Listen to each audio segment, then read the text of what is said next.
This here is the GameKiddy Bubble, and on paper it's not really anything special. The chipset is being used in countless emulator handhelds. The screen is pretty unremarkable. It's made out of a fairly cheap feeling plastic, but there is something about this handheld that I just really like. In this video I'm trying to break down or even figure out for myself what it is about the GameKiddy Bubble that makes it stand out from the many other budget retro handhelds out there.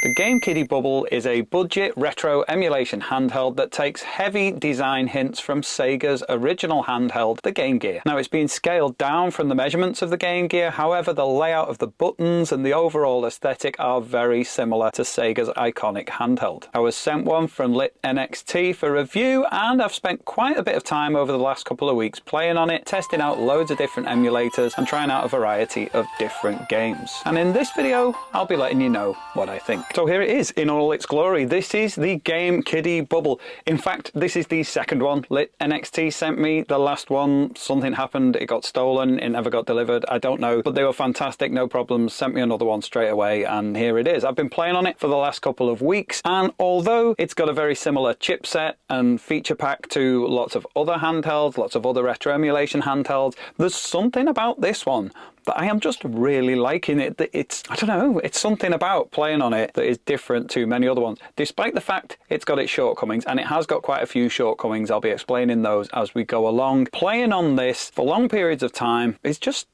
I think it's fun. I think what it comes down to is just fun. There's something about this handheld that makes it really fun to play on, and that's what gaming's all about, isn't it? So first of all, and the main point that we need to make, this, I mean, just look at it, it is unmistakably styled after Sega's Game Gear handheld. It's definitely the same kind of look to it. It is smaller. I don't have one to hand. I have got a Game Gear somewhere, but I have not seen it for many years. But if I ever uncover it, I'll do a side-by-side comparison. The actual ergonomics of that console, in terms of a landscape configuration, that kind of sideways on method of holding the console, this is really comfortable. It's got like a slightly thicker section on either side and thinner in the middle, and your fingers just kind of rest quite comfortably on the back of it when you're holding it. Your other fingers naturally go to the inline shoulder buttons, so you haven't got one in front of the other, but to be honest, that doesn't bother me. And to be fair, I don't really use the shoulder buttons that much. The front face of it has got that kind of same trapezoid kind of shape around the screen, which again was similar to the Game Gear, and there's other little nods to the Game Gear on there too. But the key things that I like, first of all, are the buttons. Most of the time when you're playing these retro handhelds, you're just using A and B, and the A and B buttons are bigger, they are sort of concave, and the X and Y are slightly smaller, and they are convex. So when you're playing, you can tell absolutely which ones are which. It's very easy to use those.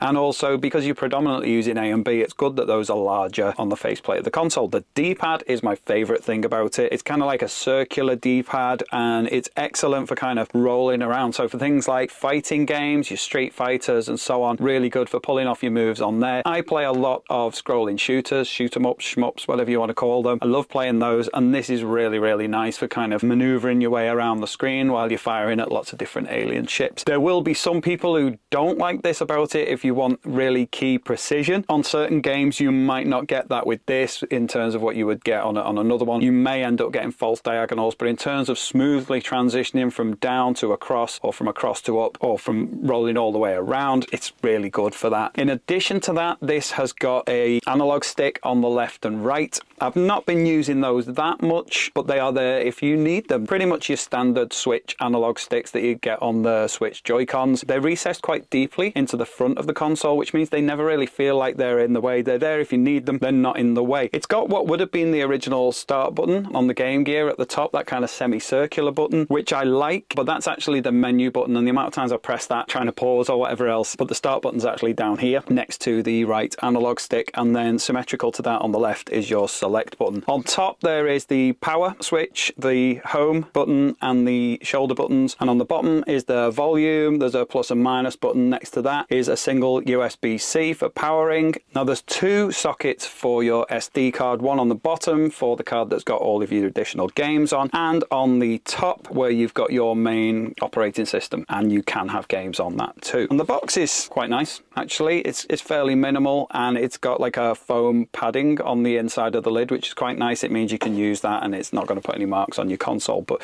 yeah, once I got it out of the box and held it, there's a certain texture to the plastic that felt a little odd because it's different to most retro gaming handhelds that I own. And at first I thought it felt kind of cheap, but there's like a sort of slightly gritty texture to it that makes it really easy to grip and quite comfortable to hold over long periods of time. The more I've got used to it, the more I wish my other handhelds had that kind of texture to it. It's really functional and it gives the console itself a really nice kind of matte finish, which I think looks good and contrasts well with the high gloss finish on the screen. I wanted the black one originally. In fact, the first one I got sent was the black one. I've ended up with the red unit here, which I wasn't as keen on in terms of looking at the pictures, but in the flesh, it's nice and it stands out against everything else. I like a bit of colour in my consoles. So yeah, that's pretty good. So when I first got it out of the box, the ergonomics, it just fits in the hands. Now, one console that I'd done recently, and it's almost like a kind of a cousin to this one, the RG34XX from Anbernic. Now, this is so close to the original Game Boy Advance that it also brings with it the ergonomic shortcomings of that. So in terms of being comfortable to hold, it's not too bad, but it's not the best, whereas this isn't too faithful to the Game Gear, and as a result it has been designed with ergonomics in mind. My thumbs fall comfortably in the place of the buttons and the D-pad. My fingers sit exactly where the shoulder buttons are, and it's so easy and comfortable to hold without your fingers ever getting in the way. So, I mean, to be fair, sometimes I do end up getting some fingerprints on the glass because it's quite close to the D-pad there, but it's not really going to be in the display area. So when it is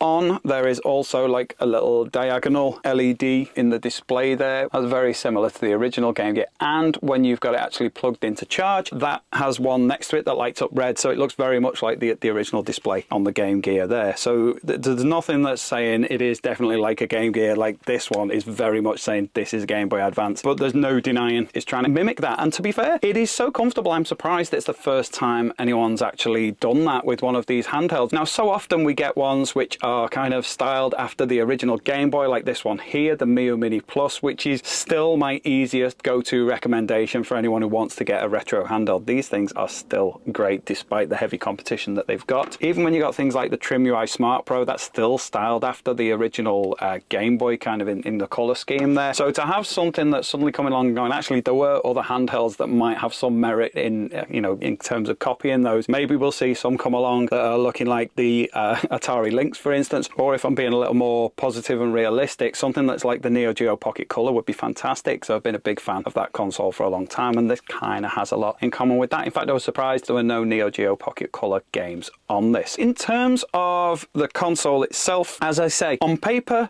it's not really got that much going for it, but in practice, I really, really like it. Now, there were a few setbacks, so what I'm going to do now is I'll review the console, because I have actually, it's not just like one of those quick unboxing first impressions video. I've been playing on it a lot. I've been enjoying playing it, so I've done lots and lots of testing, taking notes as I go. So this time it is actually kind of going to be an in-depth review of this console and what I think of it. So I noticed on the bottom of the console, there's a little quality control pass sticker. I'm very interested to find out what those quality control checks are. It'd be quite interesting to know what other things that deem this ready for sale. Not as a criticism, like just genuine curiosity. What would be the tests that they make, and how does that compare about the checks and tests that I've been doing? So when I first got it out of the box, I got this, as I say, from Lit NXT. They sent it to me with two SD cards, a 32GB one for going in the top and a 128GB one full of games for going in the bottom. When I'd watched other reviews of this, they talked a lot about the standard operating system that's on it, that's called the Lovely Child OS.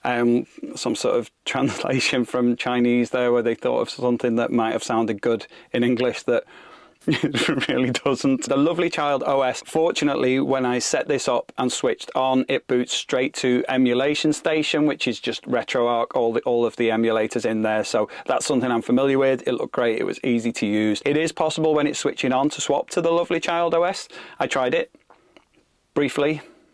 Went back to Emulation Station. Let's just leave that best unsaid. But yeah, Emulation Station on here is great. Its main advantage is its biggest shortcoming as well, in that there are so many features that you can adjust and adapt and tweak. You can change all sorts of settings. That's great, but to most people, myself included, it can be quite overwhelming. So I've got a few settings that I did on this that I'll be explaining as I go through the review. When I went to put the card in, I couldn't tell which way around the card should go. As usual, I put it in the wrong way around. It seems to happen every time. But this time, as I was pushing the card in, there was a slight kind of ping and a clip sound. So I felt, yeah, that's definitely wrong. Took it out, turned it around the other way, and it slotted straight in. But that's just the thing, it's slotted straight in. It should be spring-loaded where you can push it and it clicks and sits in place. This is now fully in place. Thankfully, it works, but I appear to have broken the spring mechanism, so the card is in there, and if I need to get it back out, it's going to be some very careful work with the point of a scalpel or something like that. So as it is, I'm leaving it in there. I'm leaving well alone. But if you get one of these, be very, very careful when you're putting the card in, because it's not a particularly strong spring mechanism. I learned my lesson with the bottom one, which is good because that's the one where all the games are on. That's the one I'm more likely to remove and swap over. And that one has like a little scoop at the bottom that makes it easier to access the card and take it out or push it in. So as I mentioned before, the controls are really, really nice. I love the D-pad. I love the A and B buttons, and the X and Y are easy to get to if you need them. Start and select are out of the way, maybe a little bit too out of the way. I would have liked to have had the start button as the menu button at the top, but I've been using the menu button a lot, as I say, to tweak these RetroArch controls or to do with sleep mode, which I'll get onto in a minute. The controls are one of the best things about this. In fact, the ergonomics of the shell itself, 4:3 display on the screen, is great for lots and lots of different games like NES, Mega Drive, Super Nintendo, Game Boy Advance even. It's really good for that. Size and aspect ratio of the display is great. The aesthetic is really, really nice, and the buttons are kind of my favourite things about it. And like I say, that's what adds to the fun aspect. It makes it a really enjoyable console to use. Those controls might lack the precision that some people want, but for the sort of games I play, really, it's perfect. And this circular D-pad is a lovely change from a lot of the other D-pads that I've got on many of my other emulation handhelds. It's got down-firing stereo speakers on the left and right there, which are pretty loud and sound really good. In fact, when you're holding it, your hands are not getting in the way of either speaker, so the sound when you're playing is really, really good, and the spatial effect of the stereo speakers works really, really well. As I said, with the cards I got from Lit NXT, it booted straight into Emulation Station in English. No messing about with the native Lovely Child OS, which is pretty awful. I did dip in for a quick look, but it's definitely better off with Emulation Station. But it's not all sunshine and roses. There are a few things about this console that have been doing my head in a little bit. First of all, and the most annoying thing, and it might be just my unit, it might be to do with how the card is set up that I'm using, I don't know, but the sleep mode, very, very often when I come out of sleep mode, the console kind of locks up. It's still running fine, but the buttons are pretty much unresponsive, and the only button I can get to respond is the power button if I press and hold it to force a shutdown of the console and then restart it, which is really quite long-winded and not what you need from a sleep feature, is it? So one thing I have found is I am currently in Metroid Fusion there. Before I go into sleep mode, in most cases I'll go into the quick menu and save state just in case, and then after it's saved state I will press the menu button to take me into the quick menu and then engage sleep mode by just pressing the power button briefly once. I've found that 9 times out of 10, if not more, that's fine. That works really well. But if I do it while I'm just in the middle of the game and I press the power button to go into sleep mode, that more often locks up those controls, which can be quite frustrating. And as I said before, navigating your way around RetroArch Emulation Station can be a little bit daunting to newcomers, and there's a few kind of shortcuts that I've got used to using. There might be some better shortcuts that I'm unaware of. Feel free to let me know in the comments if you know those. But for me, I've just kind of fallen into certain habits as I've been playing loads and loads of games on this thing over the past week. So for most consoles, you can exit by pressing menu, which takes you to the quick menu, B, that takes you to the main menu, up, which takes you to the bottom of the list where you've got the exit option, and then press A to exit the game, and that takes you back to the main Emulation Station front end where you can choose a different console or a different game. So obviously with this console looking like a particular other console, Game Gear is the first thing that most people are going to want to emulate on here, and I was no exception. Now when you load up the Game Gear emulator, by default it's got the display slightly smaller with a border around it that resembles the lens on the original console, which looks pretty cool. But if you want the display to be a bit bigger, you will have to kind of delve your way into the display settings, which is what I ended up doing to try and get the display a little bit bigger. So what I ended up doing was changing the setting to integer scaling. Go in the settings and you put integer scaling on, set the display to core provided, then go on user interface, which helps you find the settings for the on-screen overlay, and you can turn the display overlay off. I haven't figured out how to save these settings when I exit, so each time I go back in, it defaults back to the original screen lens, but in a way it's quite good, because if I'm messing about with changing these settings, I don't necessarily want to ruin anything. So most of what I did with my testing was with the default settings,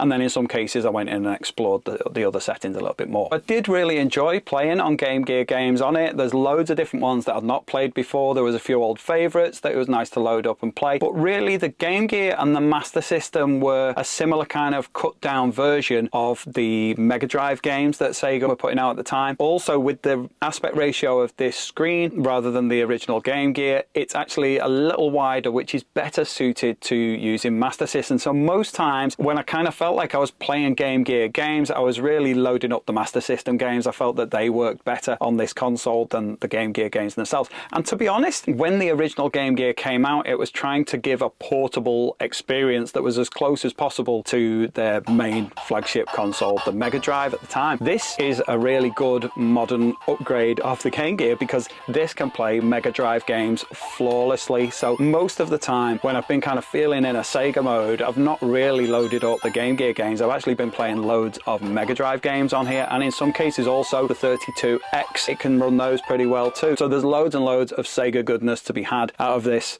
not Sega but still very Sega kind of console. Now, of course, with it being an emulator console, you are not just restricted to one particular machine. There are loads of different consoles that you can emulate on here. When playing on the NES, the colors look great and the aspect ratio of the screen is great for full screen gaming. However, when I was playing a bit of Darkwing Duck, I noticed that there was quite a bit of flickering on the background when it was scrolling. I tried out the same game on the Anbernic RG34XX and the flickering was still there, but not quite as pronounced. So that was when I first started delving into the settings on the GameKiddy Bubble. I went into the RetroArch main settings, and under video output and scaling, integer scaling was off by default, so I enabled that with overscaling off, the bilinear filtering off. I set the aspect ratio as core provided, and then the image was slightly small on the screen, but it had minimal flicker and it looked really, really good. So that's what I left it on for the NES. When loading up Game Boy games, that also had a border, but to be fair, it looked pretty good, like a Game Boy Pocket with a slight border. Went into the main video settings, again enabled integer scaling with core provided aspect ratio, and then in quick settings in the core options chose palette. Tried a few different ones but ended up leaving it as the pocket setting, and then on-screen overlay, turned the display overlay off if you didn't want that border. But to be honest, it's a pretty inobtrusive border on that one and isn't going to be distracting when you're playing. The Game Boy Color looked great on this with the default border and shaders, so I left that as it is. I tried out Pokemon Pinball and that demonstrated that the rumble in this console, yes, it has a rumble feature,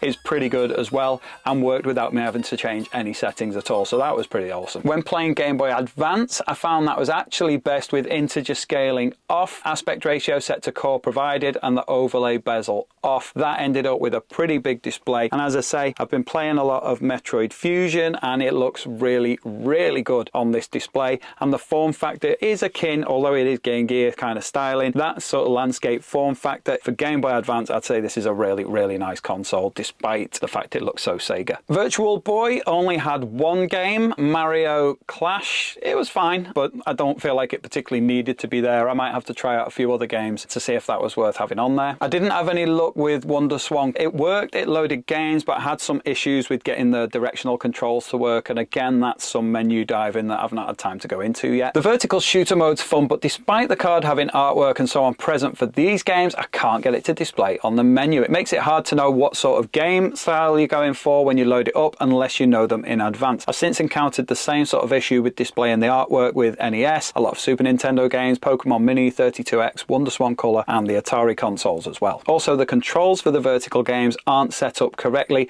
and I can't work out how to do it as a general setting, but I worked out how to fix it, but only on an individual basis by enabling Tate mode before launching it on the options page. Now, although I've figured out a fix for the Tate mode, load. I can only work it out for the individual games, so I'm doing it for each game before I load it. I can't work out how to do it as an overall setting. Again, if you're better with RetroArch than me and you know how to do that, let me know in the comments. I'd appreciate it. So on to other emulators. I've played loads of games from loads of different systems on this, and I've been really enjoying it. Game & Watch is great. It just feels right for this. I don't know, there's something about the plastic and everything else of this that just feels right at home with those LCD games. You can see the original hardware on the display, or if you press select, it stretches the LCD part of the display to the full screen on this, and that's how I've preferred playing those games on here. Pokemon Mini was surprisingly fun. The display looks great on the default settings, and the vibration really adds to the experience too. MAME, or Mame, now I'm wondering if I've been pronouncing that wrong all these years, was fine as you might expect. Plays loads and loads of arcade games. There's various different arcade emulators on there, and I'm not really sure on the differences between those. Tons of arcade goodness with various different screen orientations to play. You're never going to get bored. As for arcade systems, Neo Geo, of course, was perfect on there. Played loads of those games on it. There's also Naomi, but I didn't really have much luck with any of the Naomi games on there. Again, like Dreamcast, I think it's going to stretch a system like this a bit much. You might get some games to load, you might be able to play them a bit, but your mileage may vary, and they're nowhere near going to be as smooth as playing something like a PC Engine game or a Mega Drive game. So it all depends on what you're looking for. The DS works surprisingly well. The analog sticks and the R2 button are put to good use to enable a kind of virtual touch control and swapping between your screen views. But once again, game choice is key. If you've got a touch heavy game, it's going to be annoying to play on there. If you've got one that mainly uses the D-pad and buttons, you can play quite a bit, particularly if you've got one screen ones, because you don't have to have two screens on display at once. You can zoom into the top or bottom screen. A lot of games are quite playable, so depending on what you want to play with DS, you might get a lot of use out of it. As you might expect, PC Engine is good. It always is on handhelds like this. The screen ratio on this is perfect for it. The games that are on there for that system, there's just so much good stuff, particularly if, like me, you like your shooty games. Pico 8 is on there, but I haven't actually got that to work yet. It just takes you back to the menu screen when I've tried to open it. Again, that's another thing I need to investigate a little bit. However, when it comes to Pico 8 and its square aspect ratio, I prefer something like this thing here. GameKiddy RGB 30, I think it's called. I'm bad with these names. Speaking of which, that is another strength of this console. It's quite nice to have something that's just called a thing, the bubble, which kind of suits it because it's far more rounded and ergonomic than a lot of these kind of square, chunky consoles that we've become quite used to. It's quite nice to have all these curves, and it makes the ergonomics feel much more comfortable. And yet, something memorable and easy to call it is actually a rare thing in this crowded market of your RG34XX Z1 consoles. The bubble is a lot easier to remember. PlayStation emulation seems pretty good. I've tried out a few games, but my go-to games like your Tony Hawks and so on weren't on the SD card that was supplied, so I haven't really spent that much time playing on PlayStation yet. From the games I tried, it seemed pretty good. I was quite pleasantly surprised when it came to Nintendo 64. I wasn't expecting it to run it that well. When I loaded up F-Zero X, it was a little bit choppy on the opening animations and so on, but playing the game was actually pretty good. It ran fairly smoothly, the controls felt good, and I really enjoyed playing it. It's maybe not the first choice of console to emulate Nintendo 64, but it did a better job than I was expecting. Although the PSP is a handheld console, a lot of these handhelds do actually struggle with emulating the PSP, and in this case it's kind of similar. There's not many games on there because probably not many of them are going to work. I tried out Wipeout. It was playable. It was alright. You know, for a fast-moving game like Wipeout, it would briefly pause and then continue, and that kind of judder would take me out of the game and meant, you know, it works, but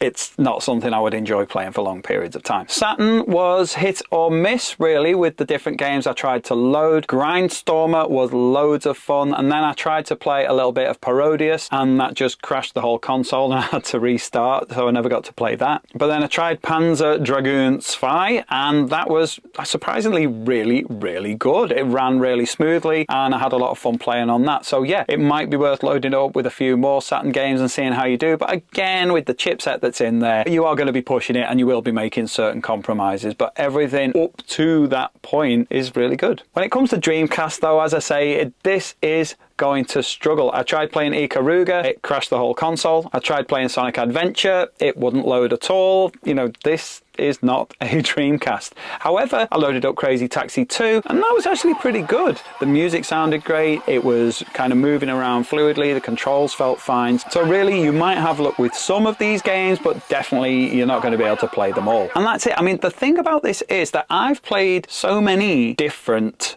consoles on this one handheld and really enjoyed them all. I think the ergonomics, the button placement, the feel of the D-pad just make it something that you can play for long periods of time, really enjoy. That gritty texture to the plastic that I originally wasn't so keen on, it's like the opposite of a fingerprint magnet. I've been playing on this all week. I've not kind of wiped it down or anything like that. It just doesn't pick up fingerprints. It's grippy to play. It doesn't end up slippy. You do end up with fingerprints around the edge of the lens. Analog sticks, it's kind of like, well, they're there if you need them. The ergonomics of those being a bit further down are not that great, but in terms of your go-to controls is going to be A, B, D-pad, they're in exactly the right spot. As I said earlier, on paper, it doesn't seem like it's going to be that great. I was kind of looking forward to it, a bit of quirky look to it, but wasn't expecting it to be great. And actually, I have really, really enjoyed playing it. It's something that I can play for long periods of time without it becoming uncomfortable. The ergonomics are very good. It's not as big and bulky or heavy